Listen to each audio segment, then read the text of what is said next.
هجوم بيهدف وهجوم بيألف، هجوم بيسجل وهجوم ماتش بيستهدف. الاهلي لايك عارفين واشتراك التكمله. وشوف اللي وراك.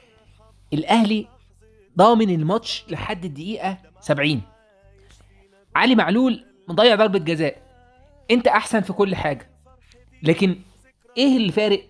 انك انت بتضيع فرص، انك انت ما عندكش ناس بتستغل الفرص.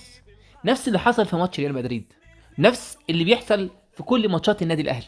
هتفضل نقطه سودة في تاريخ الاداره، ان هي من بعد عماد متعب وعمرو جمال ما عرفتش تجيب مهاجم لحد دلوقتي، بما فيهم ازارو اللي كان بيجيب جونين ويضيع قدامهم 20 جول. لحد دلوقتي الاهلي مش عارف يجيب مهاجم يترجم له الفرص بتاعته. جبنا ازارو، وازارو جاب اجوان لكن بيضيع كتير. جبنا بادجي، جبنا بواليا، جبنا اللي جبناه زي ما احنا بل من سيء لأسوأ. الاستفزاز بتاع محمد شريف اللي عمره ما هيبقى دولي. محمد شريف عمرك ما هتبقى لعيب دولي يا محمد يا شريف، عمرك ما هتبقى لعيب دولي يا محمد يا شريف. مفيش اي تطور ولا اي تفكير في الفرص اللي المفروض الواحد لما بيلعب ماتش خماسي بيتفرج تاني على نفسه ويقول الكرة دي كان لازم اعملها كده، لما تجيلي تاني هعملها كده. نفس الكور نفس الانفرادات بتجيله نفس التصرف، ويبقى كمان من اسوأ، يعني من سيء لأسوأ. الكرة اللي جات له انفراد النهارده فيها ايه لما تعملها لوب؟ فيها ايه لما تعملها لوب؟ الجول متقدم، فيها ايه لما تسند على يمينك وتحطها ببطن رجلك سويرف ولا تشيب؟ فيها ايه؟ بيرستاو زي كرة مجدي قفشه، ما انت بتلعب بشمالك وجاي على شمالك، ازاي تحطها فوق كده؟ علي معلول مش يومه، باينه قوي ضربه جزاء في بدايه الماتش، ما يشوتش ضربه جزاء عشان هو مش يومه بمنتهى البساطه. اي عيل في حضانه قاعد بيتفرج على الماتش اقول بلاش علي معلول يشوطها. ليه؟ لانه كان حظه وحش في اول الماتش لما جت عليه ضربه جزاء. ماتش مثير تحكيميا، اتحسب فيه 3 ضربات جزاء وفي حاله طرد. الحقيقه انا مش يعني مش عايز اقول ان في غلط او مفيش غلط، بس في حاجات انا بالنسبه لي، يعني انا شايف كره علي معلول ضربه جزاء، يعني فيها لمسه في الركبه كده شعره ضربه جزاء، ماشي. طب كره محمد شريف اللي اتحسبت الاهلي ضربه جزاء، مش هو منع هدف محقق؟ مش محمد شريف راح يجيب جون؟ طب ما اديتلوش كارت احمر ليه؟ ما انت جيت قلت في خالد عبد الفتاح كارت احمر عشان كانت فرصه محققه وراح يجيب جون. طب محمد شريف فرصه محققه وراح يجيب جون. طب خالد عبد الفتاح، انا شايف ان خالد عبد الفتاح يعني انا شايفه ما لمسش رجل الراجل، انا شايفه ما لمسش رجل الراجل، بدليل ان اللعيب بتاع فلامينجو ما وقعش على طول. يعني هو لو بيتكلم على لمسه الرجل بتاعت خالد عبد الفتاح اللي كانت بره ال 18، انه رجع حسبها بره ال 18 واداله كارت احمر.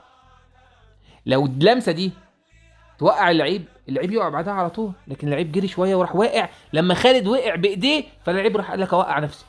انا شايفها ما تستاهلش، انا شايفها ما تستاهلش. وكمان لو افترضنا ده خالد عبد الفتاح واقع غصب عنه، محمد هاني ضربه جزاء طبعا، طبعا ضربه جزاء. لكن بالرغم من كل دوت انت عامل ماتش حلو جدا. الاهلي دخل الماتش متاخر شويه بعد ما دخل فيه الجون واتخض والكلام ده كله، بس دخل بعد ربع ساعه كده من الماتش. الاهلي دخل الماتش، مش دخل الماتش بس، ده دخل الماتش ولعب حلو جدا، لعب حلو جدا. وفلامينجو على فكره فريق تعبان جدا جدا. سيبك من الاربع، تشوف دخل فينا 4 اجوان، لكن فلامينجو مش النسخه الاقوى من بطل البرازيل ابدا. مش هو حتى بالميراس، مش هو انترناسيونالي، مش هو كونستانيز، لا.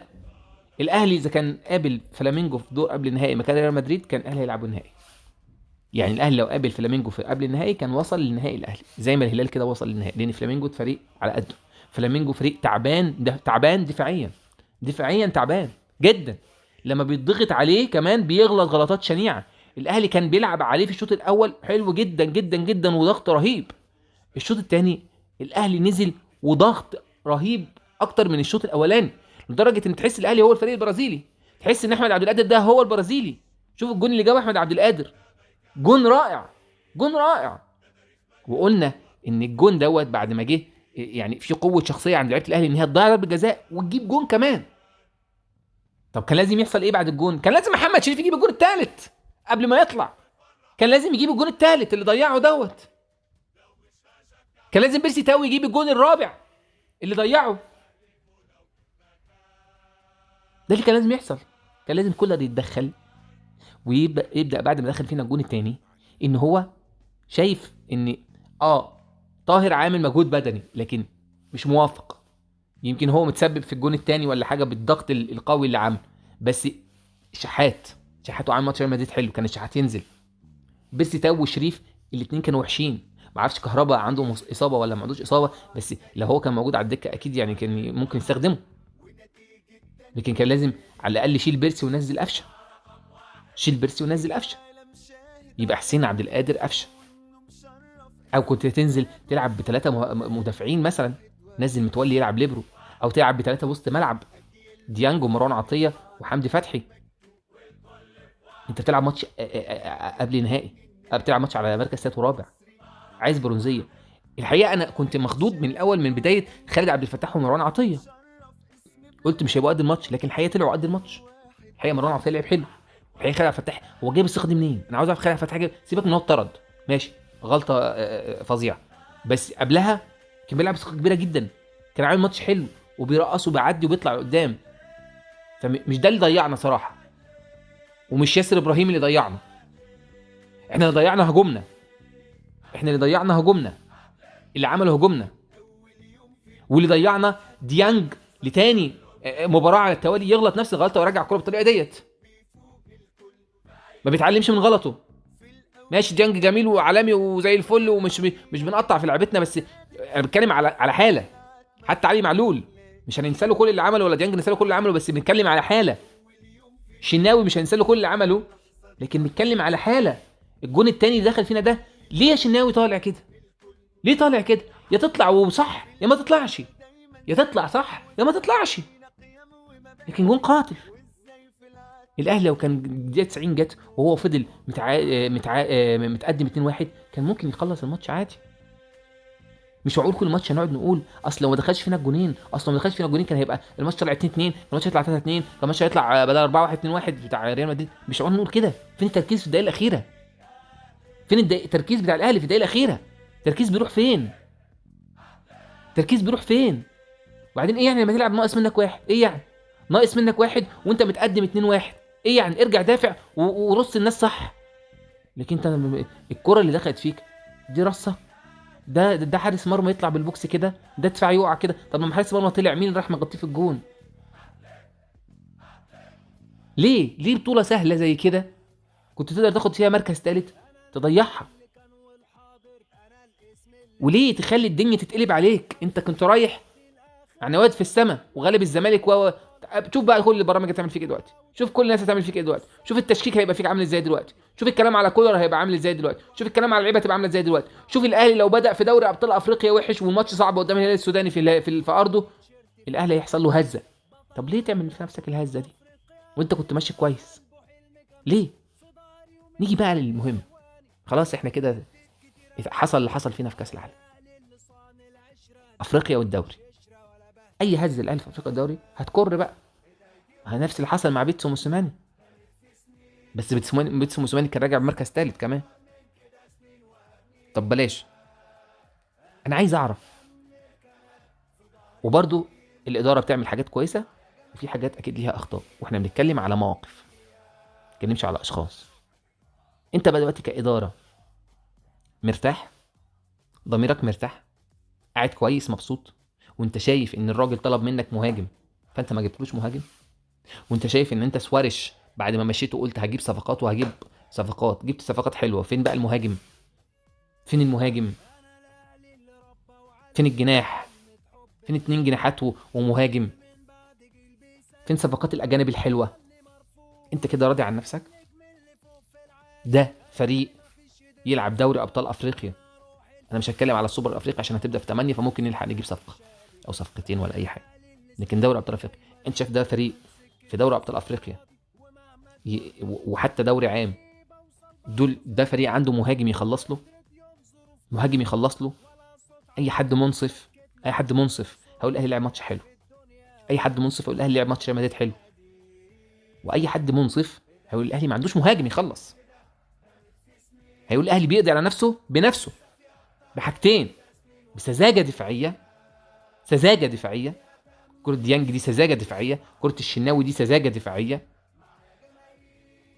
وهيقضي على نفسه ان هو ما عندوش مهاجمين، وشريف بيقضي عليه. محمد شريف بيقضي عليه وبيقضي علينا. يعني محمد شريف بقى مضر بالصحه، محمد شريف مضر بالصحه.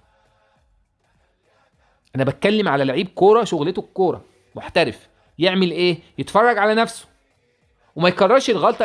يعني هو لو بيعمل كل يوم غلطه جديده اسامحه، لكن بتكرر غلطاتك، بتكرر غلطاتك، لا تبقى انت مستفز بالنسبه لي. محمد شريف بيضيع في ماتش ريال مدريد ضربه راس وانفرادين، ومضيع النهارده انفراد. هتقول لي ما هو جاب ضربه جزاء، ماشي، ده هو كويس اصلا ان هو شده قبل ما يشوطها، لانه لو شاطها كان زمانه ضيعها. ليه كده بقى؟ ليه ما جبتولناش مهاجم؟ ليه عمالين نقدم فيكو عايزين مهاجم؟ اديناكم فتره، اديناكم فرصه مرتين، فتره انتقالات صيفيه، فتره انتقالات شتويه، وما جبتش مهاجم.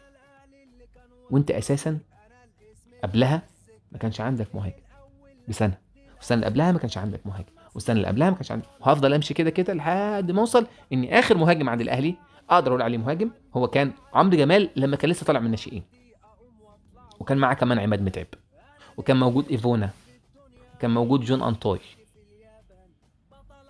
هي دي اخر فتره افتكر الاهلي كان عنده فيها مهاجمين. انما الجو اللي حصل بعد كده بتاع نظام اليوبادجي ونظام بواليا ونظام محمد شريف نفسه لا انا ما بعتبرش دول مهاجمين. حتى محمد شريف لو عمل ايه انا مش هعتبره مهاجم. في مهاجم ما يعرفش يلعب بضربات راس، في مهاجم تجي له كميه الفرص دي ويضيعها. مهاجم يعني يجي لك 10 فرص على الاقل تجيب 5، على الاقل تجيب 5. نيجي بقى لحاجه تانية، هو الاهلي مش عاوز ليه يجيب محترف اجنبي ويقبضه غالي. يعني كل مره نقول ايه؟ اصل عشان اوضه اللبس، عشان اوضه اللبس دي بالنسبه للمصريين، لكن بالنسبه للمحترفين ما انا جايب محترف. فما فيش حاجه اسمها ان علي معلول يزعل اصل هياخد اكتر منه. هو علي معلول بيلعب مهاجم؟ علي معلول بيلعب ايه؟ بيلعب باك ولا بيلعب يعني طرف؟ ما فيش حاجه اسمها كده. ديانج هيزعل؟ ما فيش حاجه اسمها يزعل. دول محترفين جايين يشتغلوا. ايه يعني ما تجيب محترف ياخد 4 مليون ولا ياخد 3 مليون ولا ياخد 2 مليون؟ بس المهم يكون حاجه تستاهل. لكن عشان ننافس على بطولات زي كده ما ينفعش كده. الفكر بتاعنا ده لازم يتغير في حكايه الاجانب. حافظ على اوضه اللبس في المصريين، لكن الاجانب والله بتبيض بيضه ذهب يبقى هديك فلوس، كل واحد على قد مجهوده. ما ينفعش كده. بس اسمعوا لحد هنا، بشكركم والسلام عليكم ورحمه الله وبركاته. حضر الاهل يا بني ادمين، ستنا مسمع يلا للصين.